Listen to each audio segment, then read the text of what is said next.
다시 한번 읽을게요. 시작. 새 생명이여 정욕을 밟고 걸어가라. 로마서 6장 4절 말씀입니다. 시작.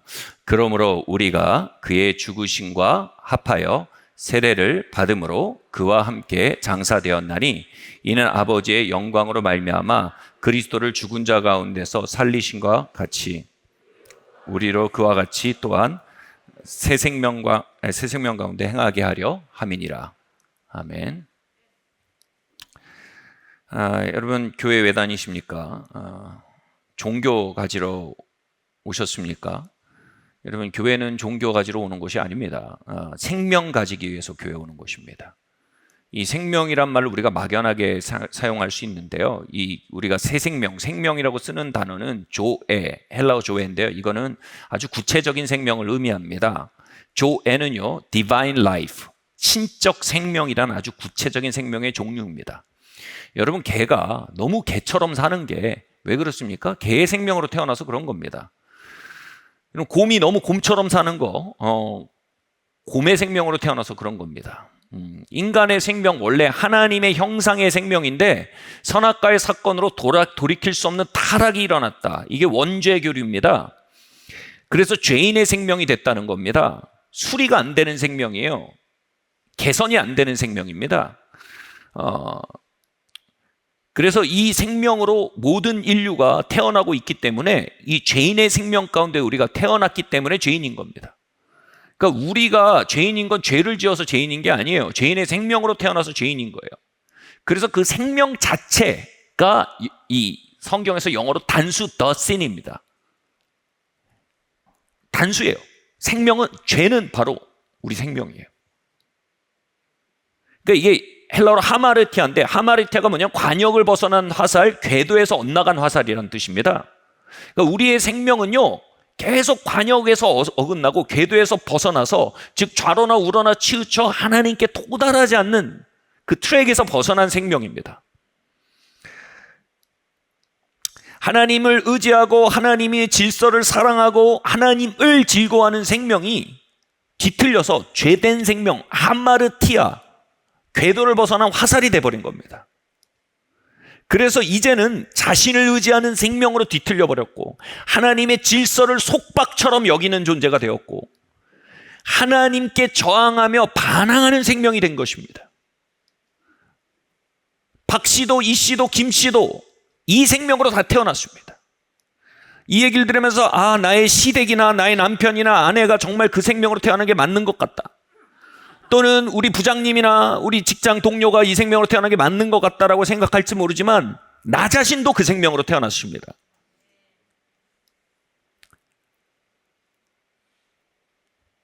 모든 인류의 생명이 하마르티아 안에 갇혀 있다. 그런데 이 모든 인류 가운데 신인류가 옵니다. 이 신인류 뭡니까? 남자의 정자가 착상되어 탄생한 인류가 아니라 동정녀 마리아에게 성령으로 잉태되어 착상되어 태어난 신인류입니다. 다시 말해 하나님의 생명, 오염되지 않은 생명, 디바인 라이프로 착상되어 태어난 생명, 그래서 하나님의 독생자라고 합니다. 독생자가 뭐예요? 원 앤 온리입니다. 다 아담의 생명, 뒤틀린 생명으로 태어났는데 원 앤 온리 라이프, 단 하나 뒤틀리지 않은 신적 생명이 태어났으니 예수님을 태어나게 한 생명입니다. 구약의 선지자들은 그 생명을 그리스도라고 부릅니다. 예수라는 청년이 그리스도의 생명으로 태어났다. 신인류다. 신의 생명으로 태어난 자다. 하나님의 아들이다. 하나님을 아버지라 부르는 자다. 바로 예수는 그리스도다. 할렐루야.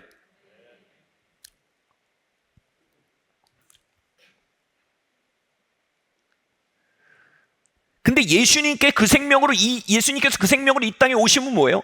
하늘의 미랄이 땅에 떨어져 죽음으로 많은 열매를 거두기 위해서 오셨다고 했어요. 원 앤 온리 라이프가 이 땅에 와서 죽은 겁니다. 죽어서 어떻게 해요? 그분의 이름과 그분의 십자가를 나의 주인, 나의 십자가로 고백하며 믿는 자들 안에 그 십자가에 죽는 육체 안에서 우리의 옛 생명에 함께 죽게 하신다는 겁니다. 그리고 예수님께서 죽으시고 부활하실 때 그분을 죽음에서 일으키는 그 능력이 우리의 영을 일으켜서 우리 안에 그리스도의 생명으로 우리가 다시 일어나게 하신다는 겁니다. 그렇게 우리 안에 다시 태어난 생명을 새 생명이라고 하고 그 전반적인 사건을 거듭남이라고 합니다. 그래서 우리는 교회에 종교를 가지러 오지 않습니다. 교회에 생명을 받으러 온 겁니다. 새 생명이요. 예수님은 하나님의 생명으로 태어남으로 하나님의 아들이 되었습니다.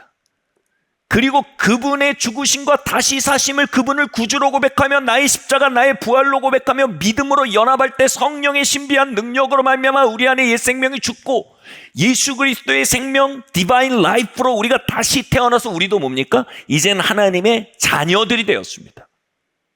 아멘? 이것은 법적으로 어댑트된 게 아닙니다. 하나님께요. 옛날 생명 그대로 하나님께 어댑트된 게 아닙니다. 입양된 게 아닙니다. 우리는 새 피조물입니다. 그리스도 예수 안에 있는 이전 것은 지났으니 보라 새 것이 되었노라. 보십시오. 복음이 그렇게 말합니다. 보라 새 것이 되었노라. 아멘.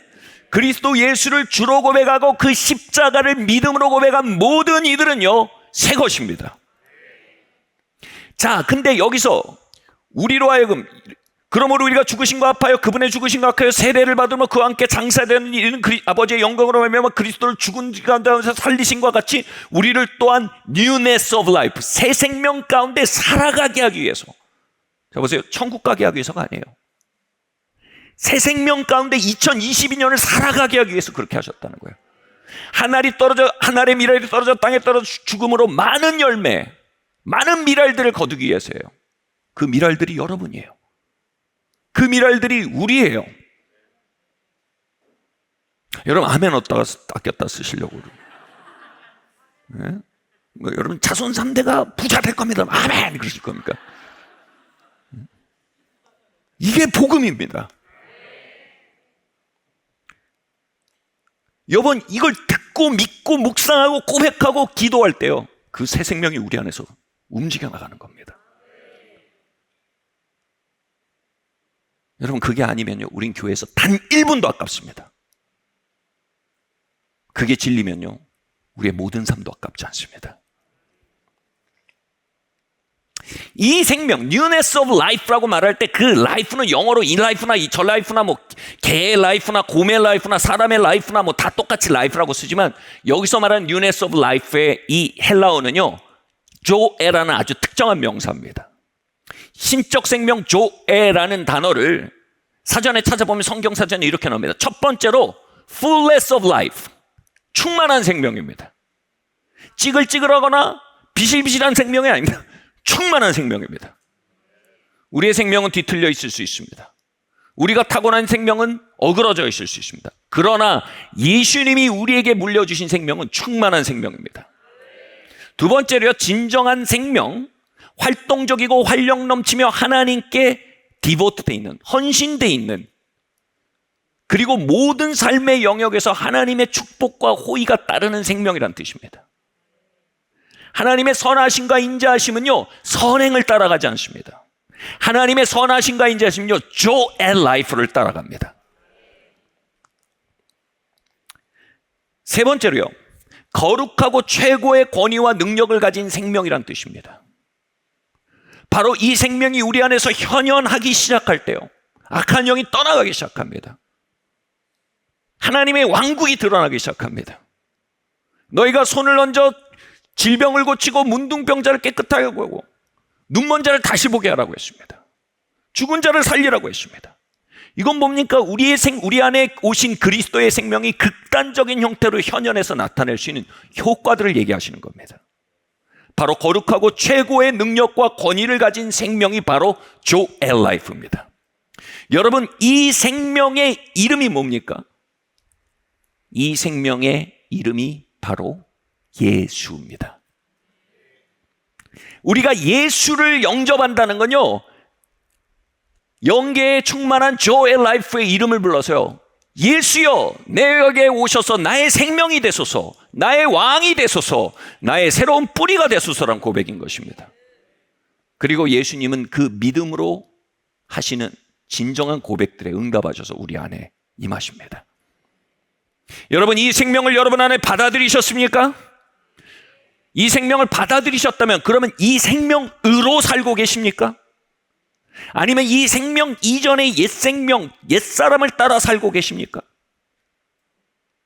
이 거듭난 사람 안에 들어와 사는 이 생명을 성경은 영이라고 말하기도 하고요, 속사람이라고 말하기도 하고요, 그리고 다른 부분에서는 뭐냐면 내 안에 그리스도 영광의 소망이라고 말하기도 합니다. 2000년 전에 갈릴리를 걷던 그 역사적 그리스도만이 아니라 뭐예요? 이제 내 안에 들어와서 일하는 나의 퍼스널, 나의 개인적인 그리스도예요. 내 안에 그리스도, 영광의 소망이라고 얘기합니다. 이 생명을 우리의 삶에 앞장서게 할 때 우리의 삶은 그리스도께 인도받을 수 있습니다. 이 생명을 우리에게서 풀어놓기 시작할 때 그리스도께서는 우리를 통해 사역하시기 시작합니다. 이 생명을 우리 안에서 왕노릇하게 만들면 그리스도께서 내 삶 전체를 다스리게 됩니다. 자, 조엘 라이프에 대해서 설명을 들었는데, 그러면 우리가 실제적으로, 임상적으로 이 새 생명을, 조엘 라이프를 경험할 때가 언제인지 여러분에게 조금 더 설명을 드리겠습니다. 첫 번째로요, 여러분 기도하고 예배할 때 이것이 경험입니다. 고린도전서 14장 15절 말씀 함께 읽겠습니다.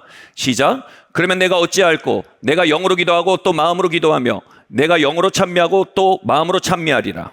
아멘. 우리의 즉 우리의 자연인의 생명은요, 기도와 예배를 싫어합니다. 딱 걸렸죠? 이를 악물고 하더라도 짧을수록 좋습니다. 그러나 우리 속생명은요, 하나님과 커넥트 될 수 있는 능력이 있습니다. 하나님을 인지할 뿐 아니라 하나님을 향유할 줄 압니다. 하나님을 맛볼 줄 압니다. 우리가 예배하거나 기도할 때 우리의 자연인이 어떻게 예배와 기도를 시작합니까? 조나단 에즈워스는 이렇게 말했어요. 예배와 기도는 성도의 의무다, 이렇게 말했습니다. 여러분, 우리의 루틴이고 의무여야 합니다. 우리의 자연인이, 우리의 지정이가 움직여서 예배하고 기도하는 겁니다. 그런데 진짜 참신자들의 예배와 기도는요, 그렇게 의무로서 시작하지만 의무로 끝나지는 않습니다. 그 활동이 어떻게 되냐면 점점 뭐예요? 마음으로 기도하다가 영으로 기도하기 시작하게 되는 거예요.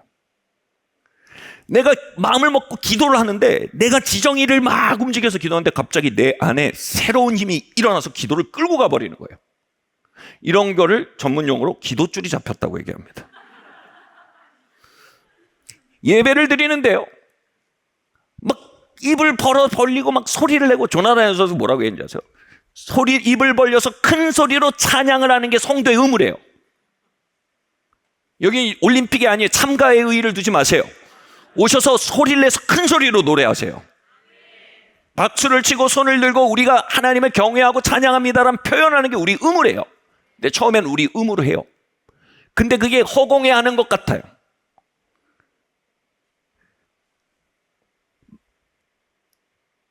마음으로 막 찬미를 하는 거예요. 근데 점점 어떻게 되냐면 갑자기 하늘문이 열려요. 그리고 내 찬양을 하나님이 받아가세요. 허공에 내 노래가 흩어지지 않고 내 찬양들이 하늘로 보좌로 빨려 올라가집니다. 이게 아까 말씀드렸지만 전문용어로 이게 예배문이 열렸다라고 얘기하는 겁니다. 우리가 기도줄이 잡히지 않고 예배문이 열리지 않고 그냥 기도하고 예배하고 출근부에 도장지시 하고 돌아가는 건 뭐예요? 종교 생활이라고 합니다. 구약의 선지자들 이걸 너희가 내 성전의 뜰만 밟고 돌아가는도다, 이렇게 얘기했습니다. 이건 그냥 종교 생활입니다. 여러분, 옛사람이 내려지고 속사람이 일어날 때까지 충분히 기도하시기를 바랍니다. 충분히 예배하기를 바랍니다. 뜰만 밟고 가지 마시고 지성소로 들어가십시오. 할렐루야. 두 번째로요, 언제 우리의 속사람을 경험합니까? 삶의 환난 속에서 그리스도의 주권에 우리가 투항하게 될 때 우리는 속사람을 경험하게 됩니다. 고린도서 4장 16절 말씀 함께 읽겠습니다. 시작. 그러므로 우리가 낙심치 아니하노니 우리의 겉사람은 낡아지나 우리의 속사람은 날로 새로워지는도다. 할렐루야. 여러분, 우리가 환난을 겪는다고 합니다. 환난이 뭡니까? 내 힘에 붙이는 삶의 무게가 다 환난입니다. 여러분, 때로는 우리 아내가 정말 내 힘으로 감당이 안 될 때가 있습니다. 저는 그게 뭔지 모르지만 그런 분들이 많이 계시더라고요. 때로는 우리 남편이 내 힘에 붙이기도 합니다. 때로는 자식인지 자식인지 왼손인지 자식이 정말 힘에 붙일 때가 있습니다. 꼭 여러분 난파선을 당하고 난파를 당하고 돌로 맞고 이게 환난이 아닙니다. 우리의 삶의 힘에 붙이는 모든 삶의 무게들이 다 환난입니다. 그때 어떻게 됩니까? 우리의 자연인의 힘, 우리 겉사람의 힘으로 통제할 수 없고 다스릴 수 없을 때 우리의 자연인이 어떻게 합니까? 그리스도의 주권과 그리스도의 능력에 투항합니다. 천부의 의지 없어서 손들고 옵니다고 투항을 합니다. 그러면 그때 우리 안에 있는 그리스도가 그 통치권을 take over, 탁 가로채서 나옵니다. 그때 뭐예요? 이걸 전문용어로 기도할 때 돌파가 일어났다는 겁니다. 갑자기 뭐가 스위치가 딱 일어나는 겁니다. 믿음이 생깁니다. 소망이 생깁니다. 하나님의 능력이 개입되는 게 보입니다. 그 순간 할렐루야 하고 손 털고 일어날 수 있는 거예요. 왜냐하면 그리스도가 교체 멤버로 출정하신 거예요. 이 판은 뒤집힐 거예요. 여러분, 자연인은 본성적으로요, 자기 능력을 의지합니다. 자기 꾀를 의지합니다. 내가 할 수 있어, 내가 할 거야, 내가 해냈어. 즉 자연인은 본성적으로 교만합니다. 여러분, 교만의 정의는 이겁니다. 자기 신뢰입니다. 내가 내 지식을 신뢰하고 내 의지력을 신뢰하고 내 촉을 신뢰하는 겁니다.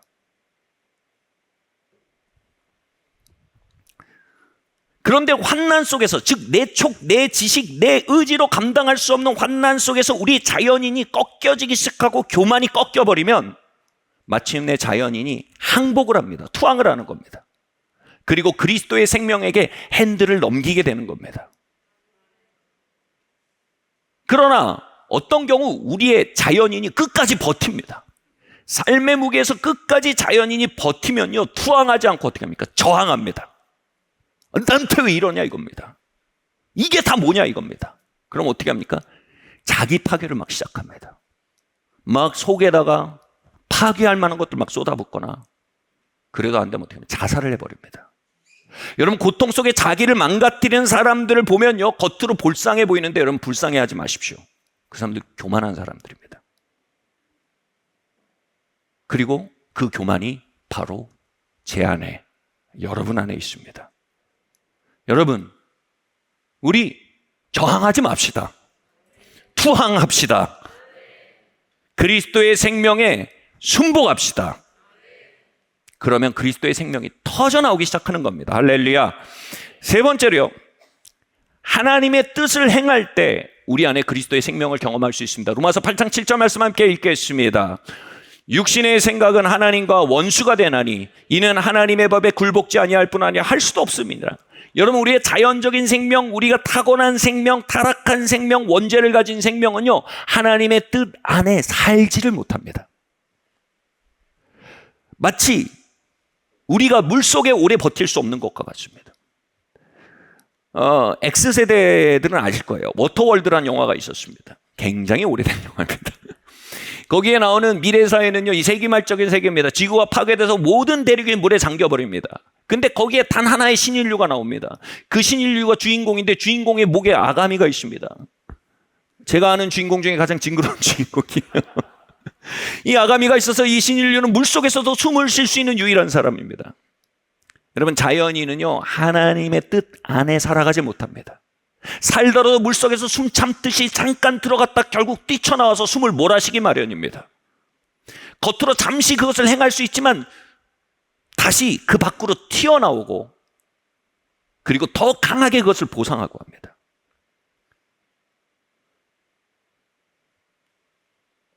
제가 대학원 신학교 시절에 수도원에 가서 일주일 동안 영신수련을 한 적이 있었습니다.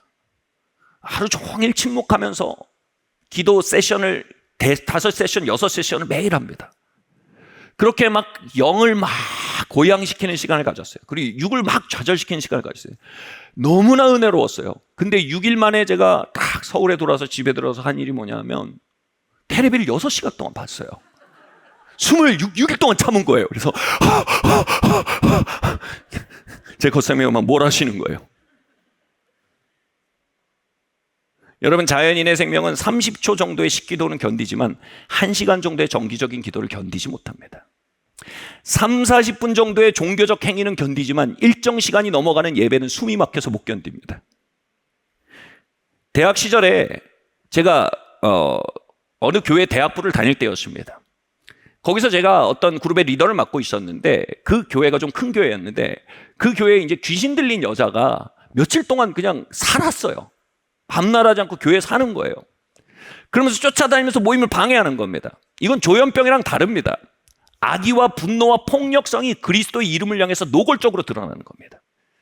저희가 모임을 하는데 뒤에서 막 예수님을 모욕하고 저주하고 막 모임을 저주하고 그리스도의 교회를 저주하는 목소리를 막 드러내서 막 이 적그리스도의 영이 막 편연하는 겁니다. 근데 그러다가 막 갑자기 바닥에 구르면서 괴성을 지르고 고함을 쳤어요. 나이가 한 40대 된 숙녀분인데 악한 영이 눌러버리니까 망가져버린 거예요. 옷도 사실은 번듯하게 입었는데 그런 채로 막 바닥을 구르는 거예요. 그리고 막 그 분노와 적개심으로 막 주먹으로 사방을 휘두르고 있으니까 사람들이 다 기겁을 해서 물러나기 시작했습니다. 저도 물러났는데 그 순간 제 안에 전혀 새로운 생명이 일어나기 시작했어요. 뭐냐면 저 악한 영에 짓눌린 그 사람의 영혼이 보이기 시작한 거예요. 저가 하나님의 형상인데 이렇게까지 뒤틀리다니 하는 말할 수 없는 긍휼과 의분이 일어나기 시작했습니다. 그래서 주먹을 공중에 휘두르고 있는 그 여인에게 그 긍휼의 강물을 통해 따라 걸어가기 시작했습니다. 분명히 그 긍휼의 강물을 따라 행했을 때 제가 치를 값을 알고 있었어요. 분명히 한 대는 맞을 수밖에 없는 상황이에요. 그녀에게 그녀를 일으키러 다가왔을 때 정말 한 대 제대로 턱에 들어왔습니다. 안경 날아가고 얼굴이 벌겋게 됐어요. 맞아서. 여러분, 제 자연적 생명은 그때 원투 스트레이트가 바로 나갑니다. 근데 그 안에 제 안에 있는 초자연적인 생명이, 하나님의 생명이 그녀를 향한 긍휼로 계속 움직여갔습니다. 그녀를 다정하게 달래고 일으켰습니다. 그리고 흐트러진 옷매문새를 가다듬어 줬습니다.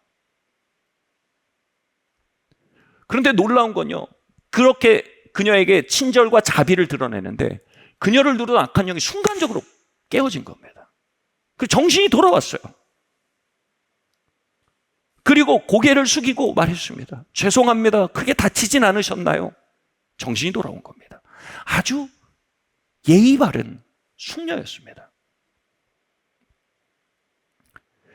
그 일을 지켜보던 제 친구가 나중에 연락을 했습니다. 영준아, 오늘 나는 예수님의 모습을 봤어.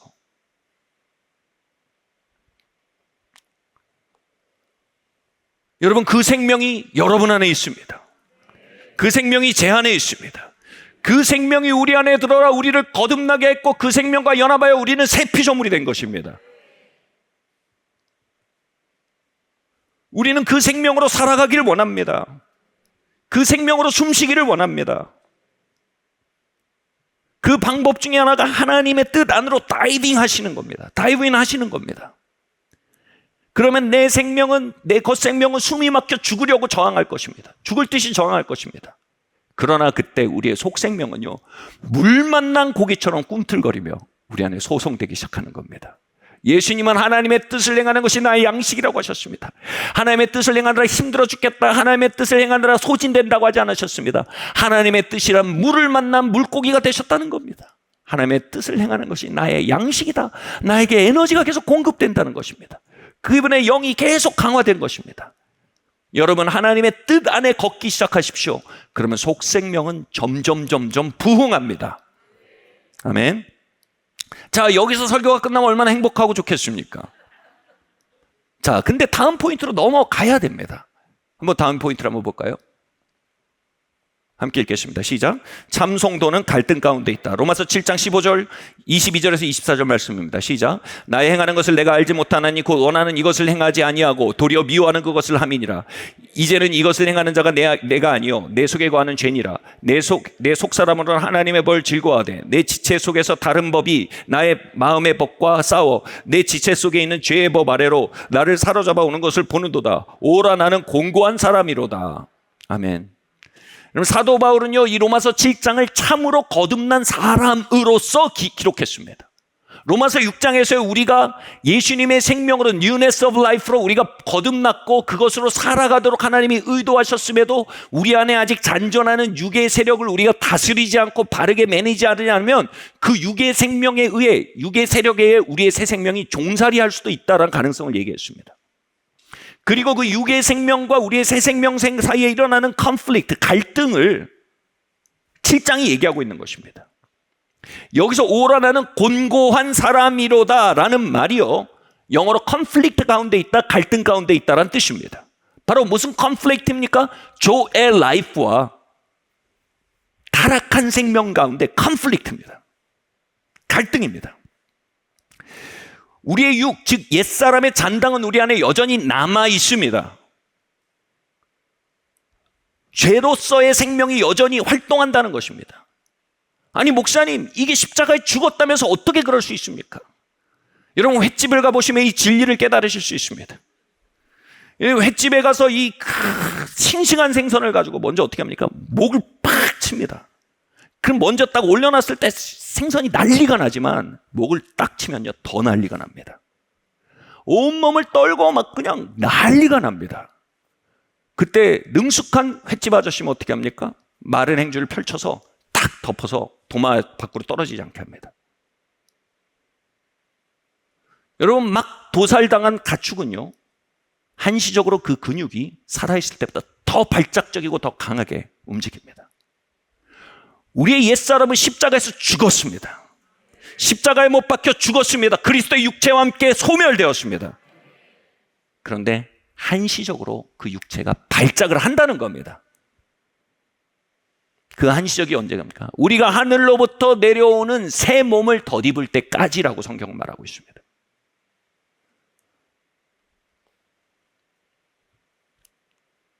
즉 우리가 육신을 벗을 때까지 또는 그리스도의 왕국이 완전히 재림하여 임할 때까지 우리는 그 한시적인 발작 증세를 품고 살게 된다는 겁니다.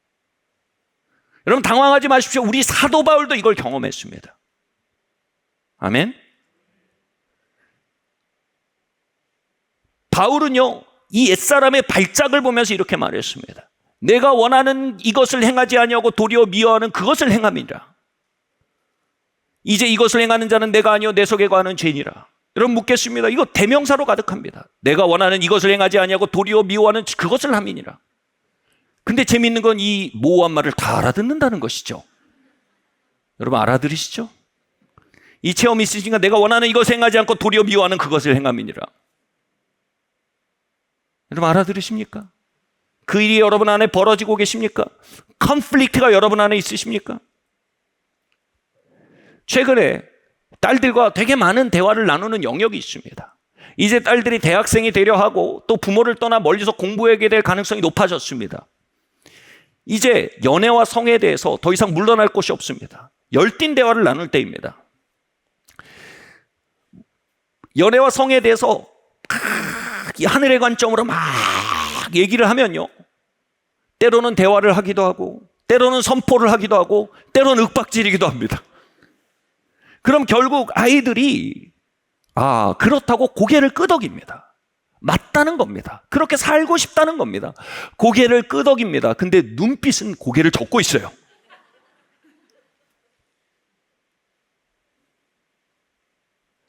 마음속으로는, 속사람으로는 하나님의 길을 걷고 싶은데 또 다른 법이 그 안에서 고개를 젓고 있는 겁니다. 나의 심심한 삶을 채워줄 자극이 필요합니다. 나의 텅 빈 삶을 채워줄 사건들, 이벤트가 필요합니다. 너무 스트릭트합니다. 이게 뭡니까? 내가 원하는 이것을 행하지 아니고 도리어 미워하는 그것을 행함이랍니다.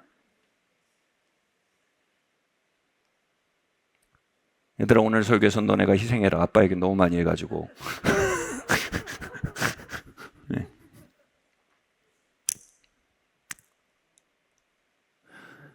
저는 그러면 사랑과 정욕의 차이에 대해서 굉장히 디테일하게 설명을 해줘야 합니다. 여러분, 골자로 얘기하면요, 사랑은 연애랑 다릅니다. 제가 연애라는 말을 바꿔서 말하면 정욕이라고 얘기할게요. 사람을 연애하는 것과 사람을 사랑하는 건 다릅니다. I love you와 I'm lustful은 다른 겁니다. 사랑은요, 내 공허와 심심함과 헛헛함을 하나님을 알기 위한 지성소로 사용하는 겁니다. 하나님은 우리 안에 모두 공허와 헛헛함과 외로움과 허망함과 쓰라림을 창조하셨습니다. 아멘. 그것으로 하나님을 알게 하려 함이라고 했습니다. 여기선 신학적 알미 아닙니다. 기노스코, 체험적 암, 남녀가 사랑하여 아는 알을 말하는 겁니다. 그리스도의 신부로서 그리스도와 친하고 그분의 사랑에 강건하고 하나님의 임재로 채워지게 만들기 위해 우리를 빈통으로 지으셨다는 얘기입니다. 아멘? 그럼 그것이 하나님의 것들로 채워져서 오버플로우, 잉여 에너지로 우리는 사람들을 섬길 수 있게 됩니다. 그들 그대로를 섬기고 사랑할 수 있게 됩니다. 그걸 사랑이라고 합니다. 러스트는 뭡니까? 정욕은 뭡니까? 내가 공허하고 심심하고 외로운데 그것을 채우기 위해 사람들을 뒤틀어서 집어넣는 겁니다. 남자를 꾸겨 넣습니다. 여자를 꾸겨 넣습니다.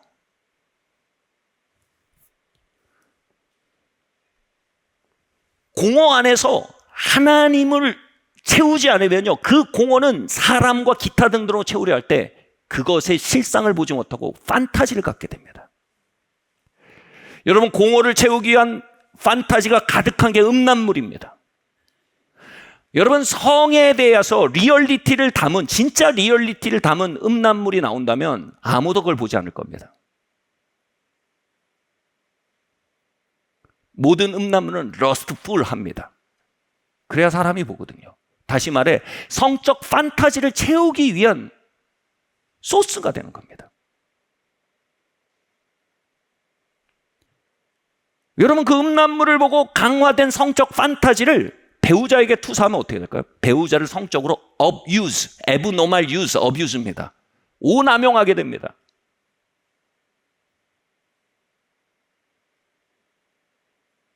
그 성관계를 통해서 대접받거나 존중받거나 하나님의 형상이 드러나거나 하나님이 원래 의도하신 충만과 연합이 경험되기보단 알 수 없는 수치와 착취와 모욕과 오남용이 일어나게 되는 겁니다.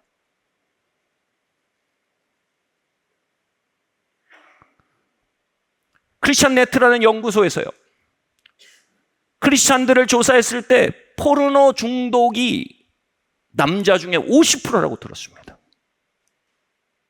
러스트는 먼 얘기가 아닙니다. 여자는 다행히 20%라고 들었습니다. 다행인지 모르겠지만. 그러나 여자는요, 음란물이 아닌 다른 것으로 러스트풀해집니다. 그건 뭡니까? 로맨틱한 영화들입니다. 로맨틱한 소설과 드라마들입니다.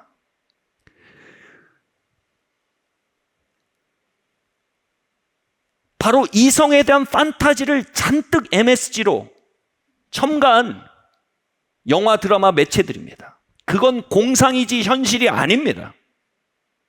이런 유명한 얘기가 있죠. 유명한 남주가 나오는 그 시대의 그 연애에 대한 판타지의 아이콘처럼 떠오른 남주가 나오는 영화가 있었어요.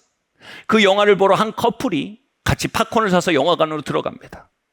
남편인지 남자친구가 그 팝콘을 안고 먹고 있고 여친인지 그 아내가 이렇게 팝콘을 이렇게 먹으면서 보고 있었는데 이 영화에 한참 빠져서 한 시간을 봤어요. 정말 우리의 판타지를 충분히 충족시켜줄 만한 관계 구도와 남준 거예요. 먹다가 그 여인이 이렇게 먹다가 옆을 봤는데 분명히 남친이 앉아서 팝콘을 먹고 있었는데 웬 오징어 한 마리가 팝콘을 이렇게 먹고 있더랍니다. 그래서 이런 슬픈 얘기가 있잖아요. 남친과 팔짱 끼고 영화 보러 갔다가 오징어와 팔짱 끼고 나왔다. 여러분, 내 공상을 판타지에서 깨어나지 않으면요, 우리는 대상을 반드시 뒤틀게 되어 있습니다.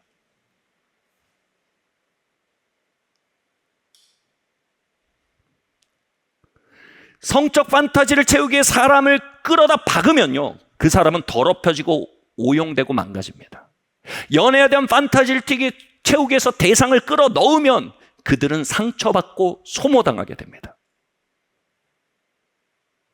저는 옛사람에 기초한 연애를 했었습니다. 소위 말해 선을 넘진 않았으나 뿌리가 옛생명이었습니다.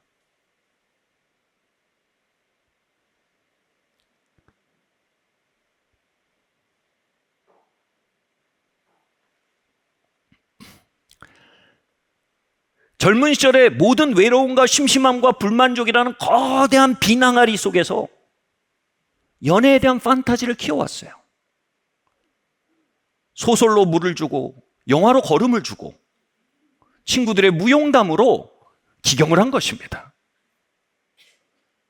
그리고 제 나름의 판타지 소설을 쓴 거예요. 남녀관계에 대한 나의 공허를 메워줄 만한 각본을 쓴 겁니다. 그리고 그 각본을 연기해 줄 여주를 찾은 겁니다. 마음에 드는 여주인공은 바빠서 캐스팅을 못하고 세컨 베스트 여주를 캐스팅하기도 합니다. 근데 어떻게 해요? 그 사람이 관계에서 있는 그대로 존재할 공간이 없습니다. 철저히 나의 각본을 요구합니다. 내 여친은 이렇게 말해야 됩니다. 내 여친은 나에게 이렇게 반응해야 합니다. 내 여친은 이런 식의 삶을 살아야 됩니다. 내 여친은 이렇게 말해야 합니다. 내 여친은 이런 스타일이기를 바랍니다. 점점 그 판타지 안으로 그 삶에 그 사람의 있는 그들의 모습을 뒤틀기 시작하는 겁니다.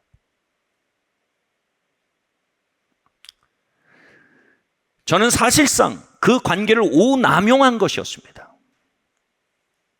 차를 모는데 판타지 안에서 차를 몰고 있으면 사고 나는 건 시간 문제입니다. 결국 사고가 났고 동승자도 운전자인 저도 크게 다쳤습니다. 관계는 망가져 버렸습니다. 그때 주님의 빛이 찾아왔습니다. 저는 대상을 사랑해 온 줄 알았습니다. 근데 저는 대상에게 lustful 했습니다. 정욕적이었던 것입니다. 다시 말해 그를 소비하고 남용한 것입니다.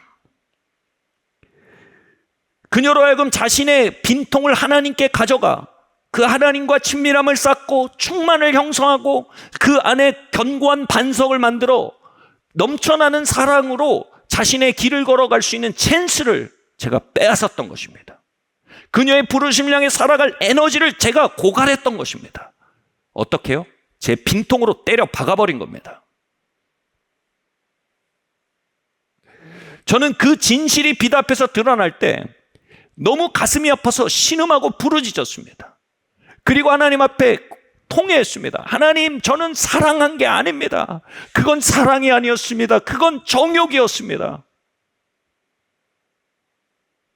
다시 말해 그 관계는 저의 육이 영을 때려눕히고 제 육이 중심에서 다스리고 인도하던 관계였던 것입니다.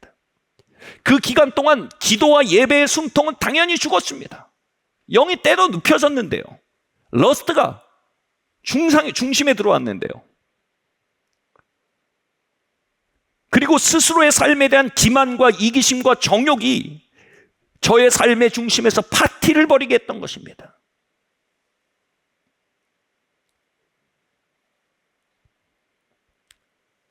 저는 그 빈통을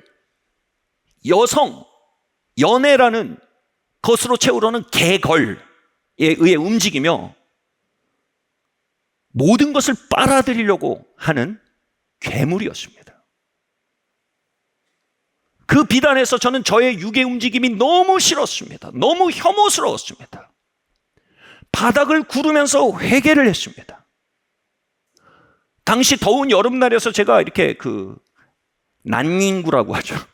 난닝구를 입고 있었는데 그 괴로움이 극에 달해서 그 난닝구를 갈갈이 찢어서 걸레가 됐습니다. 하나님, 내가 이 비린내 나는 목이 처진 생선 토막이 날뛰는 것을 제어하지 않았습니다. 이 비린내 나는 목 처진 생선이 날뛸 때 그것이 나의 청춘을, 또 내가 사랑한다고 명칭했던 사람을 오용하고 뒤틀리게 만들도록 하나님, 제가 허락했습니다. 그리고 고백했습니다. 하나님, 제 생명은 죄입니다. 저는 사랑할 능력이 없는 죄입니다.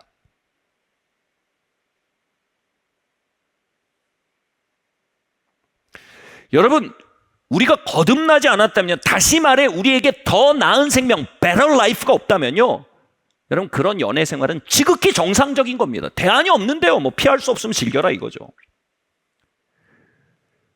그러나 더 나은 생명, better life가 들어와 있다면요, 비린내 나는 머리 자른 생선이 날뛰게 하는 것은 비참 자체입니다. 여러분, 지금도요, 제 영의 생명 중심에 육이 밀치고 뛰어 들어올 때가 있습니다. 여전히 그 근육의 긴장감은 살아있고요, 그 발작적 힘은 남아있기 때문입니다. 내 공허를 메우기에 형성했던 나만의 판타지의 스토리에 주인공으로 아내를 강요합니다. 이렇게 말아야 한다고, 이렇게 살아야 한다고, 이런 역할을 해야 된다고 압박합니다.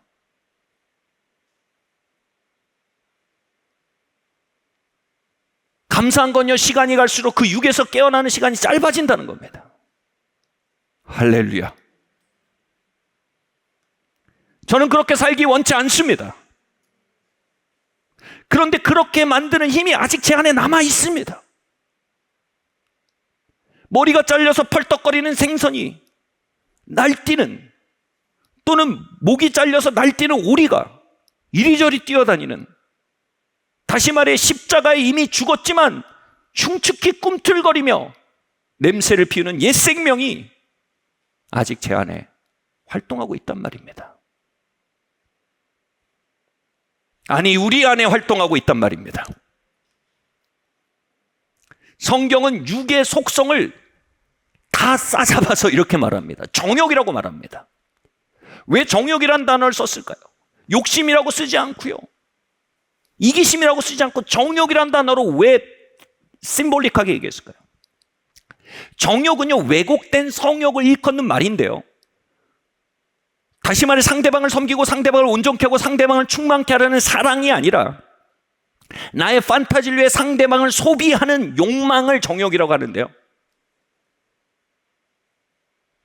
이 정욕이 옛사람이 가지는 다이내믹을 상징하는 단어로 사용되는 겁니다.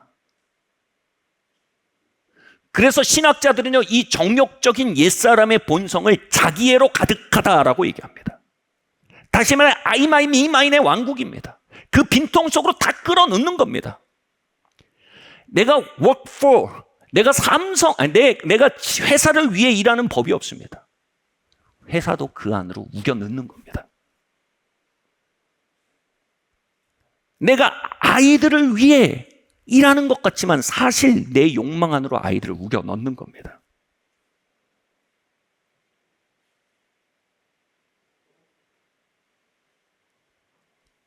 아니, 뭐 다 그렇게 사는 게 아니냐고 말하실 수 있습니다. 다시 말합니다. 더 나은 생명이 있는데 그렇게 살고 있다면 그것은 비참을 느껴야 마땅한 겁니다. 한 번은 인도 캘커타에 봉사를 갔습니다. 그런데 믿을 수가 없었습니다. 차를 타고 지나가는데 대로상입니다. 대로상 옆에 다 큰 어른이 바지를 내리고 대변을 보고 있었습니다. 그것도 여럿이 담소를 나누며 함께 말입니다. 한국에서 간 저희에겐 그건 너무나 비참한 장면이었어요. 왜냐하면 우리에게 더 나은 도시가 있잖아요. 더 나은 생활이 있잖아요. 더 나은 화장실이 있잖아요. 그런 우리에게 그것은 충격이었습니다. 그런데 그 도시에 있는 수천만의 사람들은 아주 평안하게 그 모습을 지나쳐 갔습니다. 거듭난 사람들이 자기에 의해 움직여가고 있는 건 비참과 불행입니다. 우리에겐 영광스러운 생명이 있습니다. 우리에겐 조의 라이프가 있습니다. 우리에겐 신적 생명이 있습니다. 우리에겐 거듭난 생명이 있단 말입니다, 여러분. 사도는 그 비참을 인식하며 자신의 처지에 대해 이렇게 말하는 것입니다. 함께 읽겠습니다. 시작.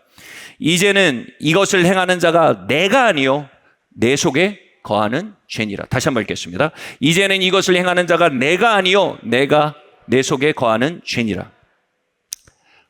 바울은요 그렇게 날뛰는 목 잘린 생선을 보면서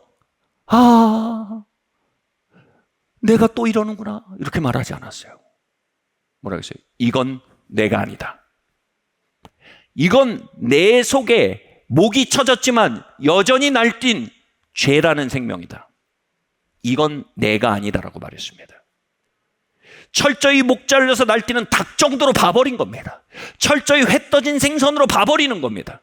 생명이 끊어졌으나 작동하고 있는 어떤 존재로 봐버린 겁니다. 여러분 곧 추석이 됩니다. 많은 분들이 성묘를 가거나 제사를 지내게 됩니다. 여러분 그렇게 할 때 섬겨지는 것이 조상님이 아님을 우리는 알아야 합니다. 조상님은 가셨습니다. 돌아오지 못하십니다. 그래서 이런 말이 있잖아요. 있을 때 잘하라고요. 우리가 육을 위해 살거나 옛사람을 위해 움직이거나 옛사람을 섬기는 모든 일은요 죽은 조상에게 제사 드리는 행위와 똑같은 겁니다. 그건 내가 아니라는 겁니다. Old man is dead. 옛사람은 죽었다는 겁니다. Come back no more. 못 돌아옵니다. She is gone. Out of my life. 갔어요. 못 와요. 우린 그를 섬길 수가 없어요. 끝났어요. Bye. 자이지엔. 안녕이에요. 구약에서요 죽은 자에게 제사를 드리는 걸 우상숭배라고 합니다.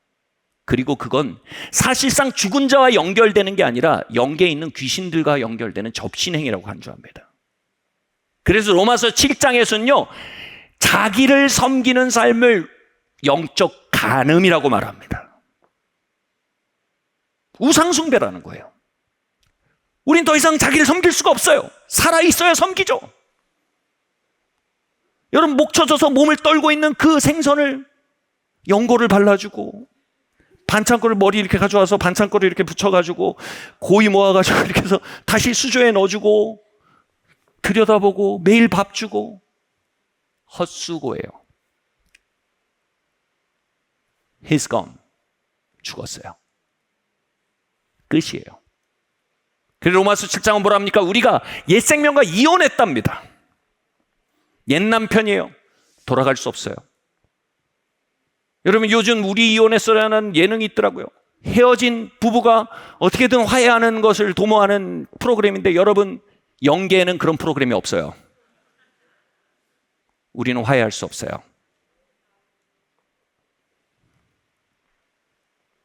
우린 이혼했어요. 할렐루야. 우리가 그렇게 할 때 무슨 일이 벌어집니까? 이미 죽은 자를 섬기려 할 때 그 죽은 자를 일컬어 영성가들은 거짓자라고 말합니다. 내 자아 같지만 실제로는 더 이상 내 자아가 아니라는 겁니다. 그래서 사단은 거짓의 아비입니다. 거짓의 아비, 거짓 자아의 아비입니다. 사단은 거짓말하는 자예요. 죽이고 빼앗고 도적질하는 자입니다. 사단은 거짓 자를 앞세워 우리에게 다가와서 우리의 섬김을 받아냅니다. 우리는 거짓 자를 섬긴다고 생각하지만 그 섬김을 통해 유익을 얻는 건 사단입니다. 마귀입니다. 귀신들입니다. 자신의 뜻을 이루는 건 마귀입니다. 우리가 우리를 섬길수록 부유해지는 건 우리가 아니라 마귀입니다. 우리가 우리를 만족시킬수록 애쓸수록 만족하는 건 우리가 아닙니다. 마귀입니다. 우리가 우리를 영화롭게 할수록 애쓸수록 영화로워지는 건 우리가 아닙니다. 마귀입니다. 나를 위해 살면 살수록 삶은 점점 황폐해지는 것입니다.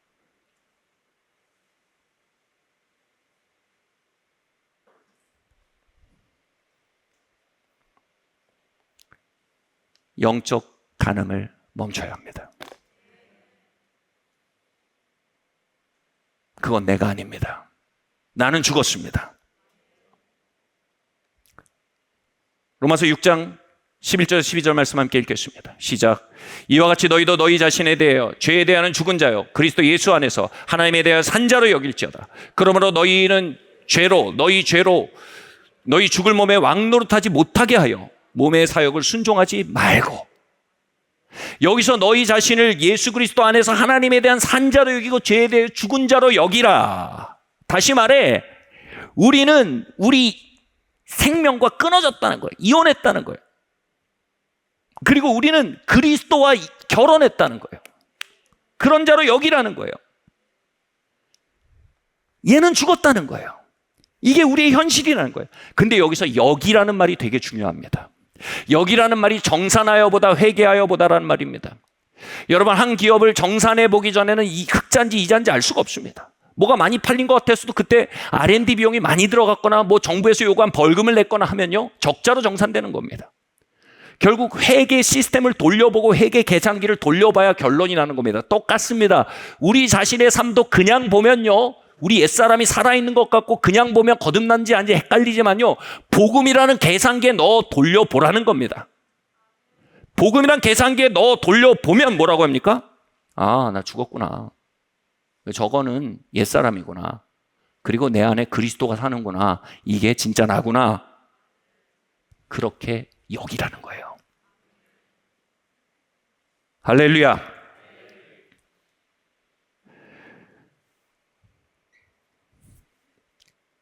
이처럼 우리 자신에 대해서 감각적으로 느껴지는 대로, 생각난 대로, 보이는 대로 살지 말고 복음의 계산기로 계산하여 봐서 정산해서 살아가라는 거예요.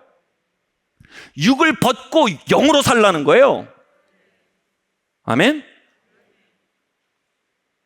이제 우리 육은 정말 우리가 아닙니다, 여러분. 끝났어요. 여러분, 우리의 생명 씨의 이름이 성씨라고 합니다. 제가 영준 킴이잖아요. 김이 뭐예요? 김씨의 생명을 나눠가지고 태어난 사람들이 김씨들이잖아요. 영준 킴. 제가 영준 킴과 영민 킴이 어디 갔거든요. 근데 아무 말도 안 했는데 대화를 하다 보니까 그 사람이거든요. 둘이 형제죠. 왜요? 그러니까 말하는 톤이 비슷하다는 거예요. 분위기가 비슷하다는 거예요.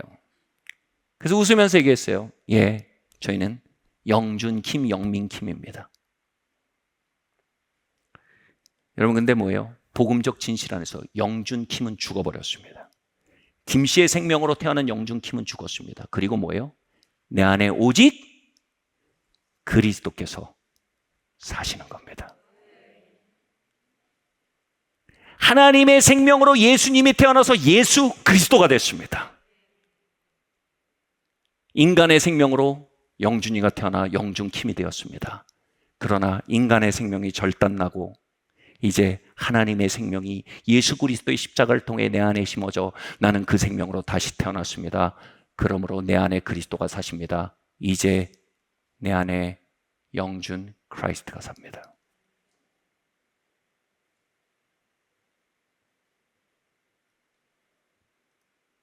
이제 연각 그리스도가 삽니다. 이제 동연 그리스도가 삽니다. 이제 상욱 그리스도가 삽니다. 이제 경화 그리스도가 삽니다. 이제 현숙 그리스도가 삽니다. 이제 지영 그리스도가 삽니다. 이전 것은 지났습니다. 보라, 새 것이 되었노라. 우리는 예수 씨로 다시 태어났습니다. 그리스도의 생명으로 다시 태어났습니다. 이제 그 예수 생명의 특질이 우리의 뿌리가 되었습니다. 이제 영준이가 행복하기 위해선 그리스도를 기쁘게 해야 합니다. 이제 영준이를 행복하기 위해 김영준을 섬기던 그 옛삶은 끝났습니다. 이제 영준이가 웃으려면 그리스도가 웃어야 합니다. 왜냐하면 영준과 그리스도가 연합됐습니다. 이제 영준이의 삶이 아름다우려면 그리스도가 영화로움 받으셔야 합니다. 그래야 영준 그리스도가 영화로워집니다. 이제 영준이의 삶이 해방되고 자유로우려면 그리스도의 생명이 내 안에서 풀려나올 수 있게 해드려야 합니다. 그래야 영준 그리스도가 자유로울 수 있습니다.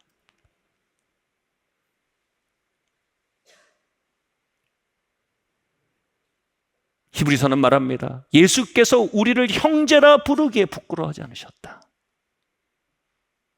우리에게 당신의 성실을 나눠주기에 망설이지 않으셨습니다.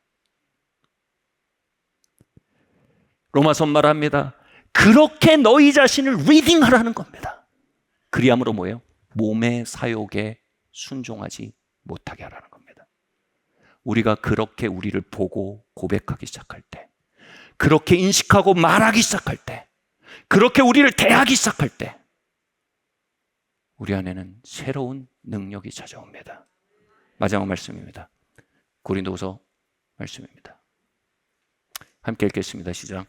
그러나 언제든지 주께로 돌아오면 그 수건이 벗겨지리라.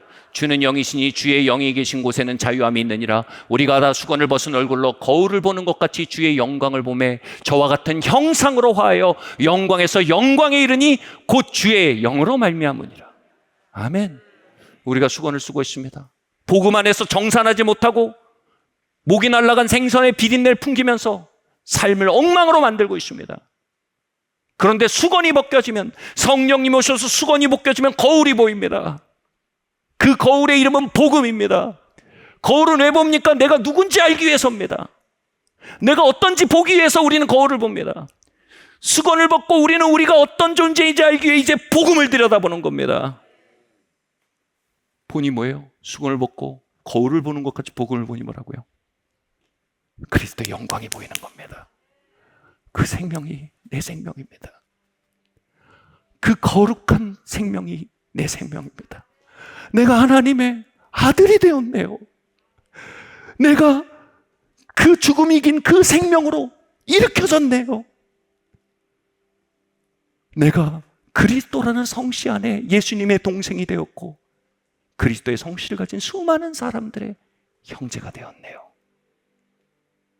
이제 내가 사는 것은 그리스도를 위해 사는 것이군요. 오늘 찬양을 드릴 때 성령님이 임하셔서 우리의 수건이 벗겨지기를 기도합니다. 비린내 나는 생명을 벗어버리길 바랍니다. 하늘 생명, Joel Life, 충만한 삶, 드려진 삶, 하나님의 뜻을 즐거워하는 삶, 하나님의 임재를 공기처럼 마시고 말씀을 밥처럼 먹는 삶, 죄를 이기고 귀신을 이긴 삶, 저주를 이긴 삶,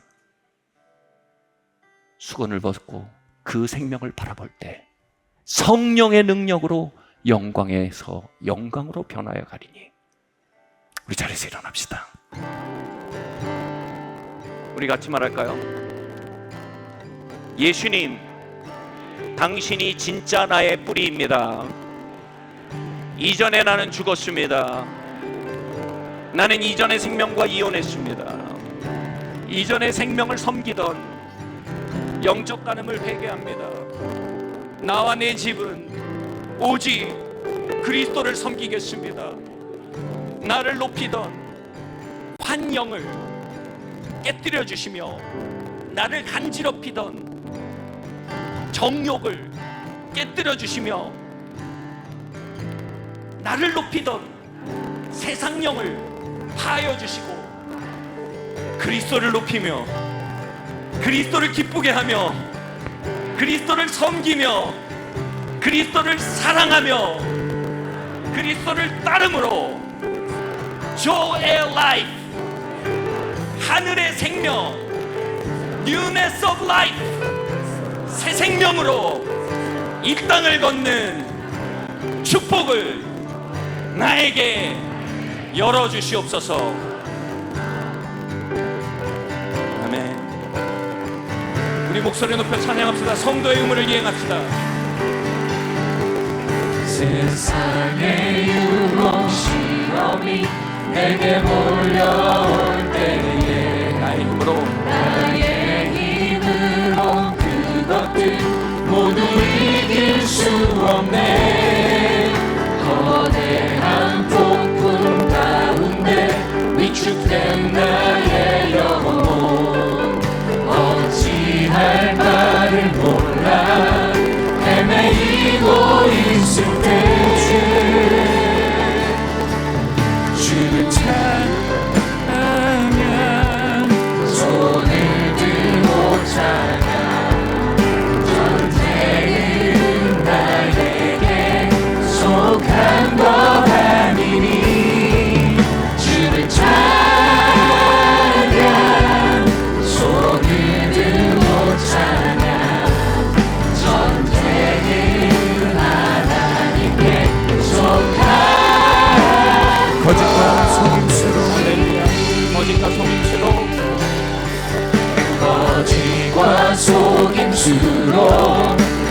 찬 세상에서 어디로 갈지 몰라 머뭇거리고 있네.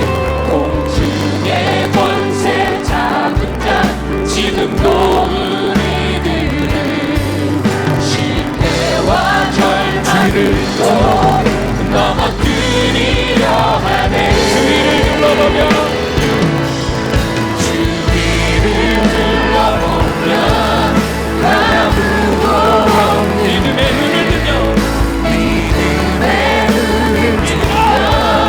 보이는 분 대신에 지금도 내 안에서 역사하고 계시는 사망과 어둠의 권세 물리치신 예수님. 주위를 둘러보면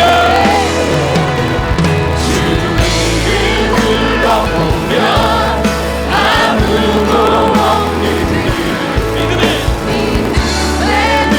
수건을 벗고 보이는 영광을 보시네.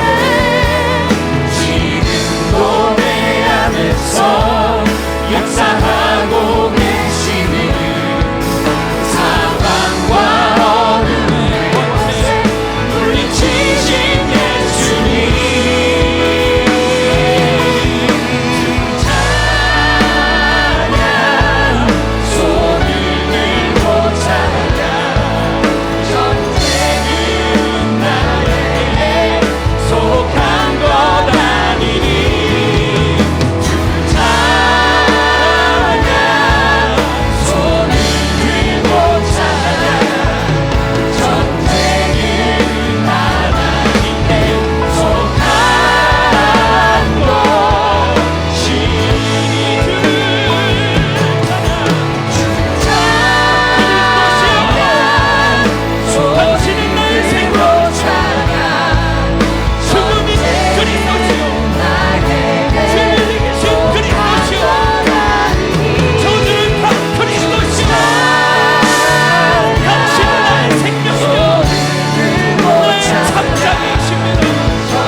손을 들고 찬양. 전쟁은 나에게 속한 것 아니니 주를 찬양. 손을 들고 찬양. 전쟁은 하나님께 속한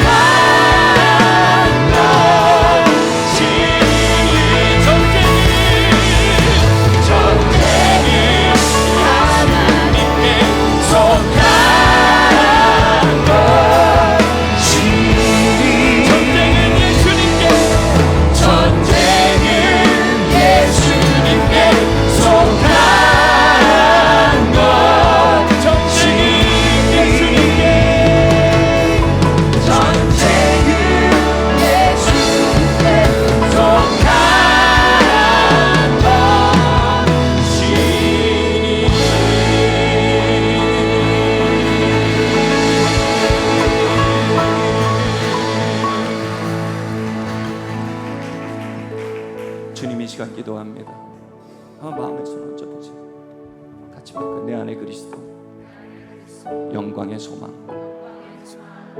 나를 섬기고 나를 높이고 나를 간지럽히고 나를 만지작거리는 것 안에 소망을 두었음을 회개합니다.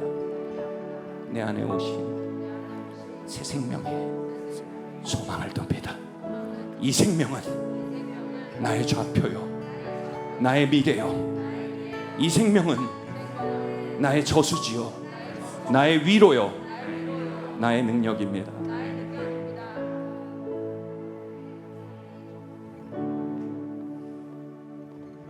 그리스도시여,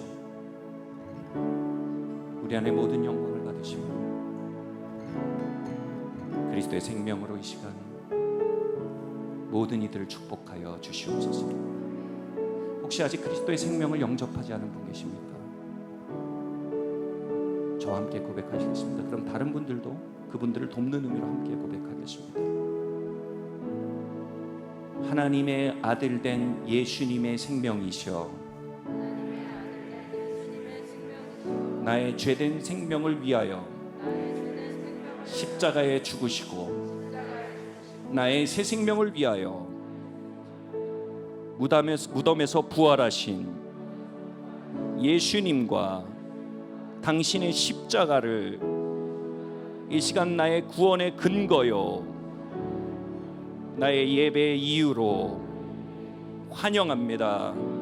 하나님의 생명의 이름인 예수님이여 내 안에 오셔서 옛 생명을 밀어내시고 나의 새로운 생명이 되시며 나의 구주 나의 왕이 되어 주시옵소서. 아멘. 또한 그 생명을 받아들이셨으나 그 생명이 육에 의해 밀쳐나 넘어져 있는 분들 계십니까? 같이 고백합시다. 성령 하나님 내 안에 오셔서 나의 속사람을 세워주시고 정욕적 생명을 벗고 조의 라이프로 걸어갈 수 있는 기회를 내게 다시 한번 주시옵소서. 그 기회를 탕진했던 선택들을 용서하여 주시고 예수님의 피로 덮어 주시옵소서. 새 생명 안에 새 생활할 수 있도록 성령 하나님 내게 은혜를 부어 주시기를 기도합니다. 예수님의 이름으로 기도합니다. 아멘.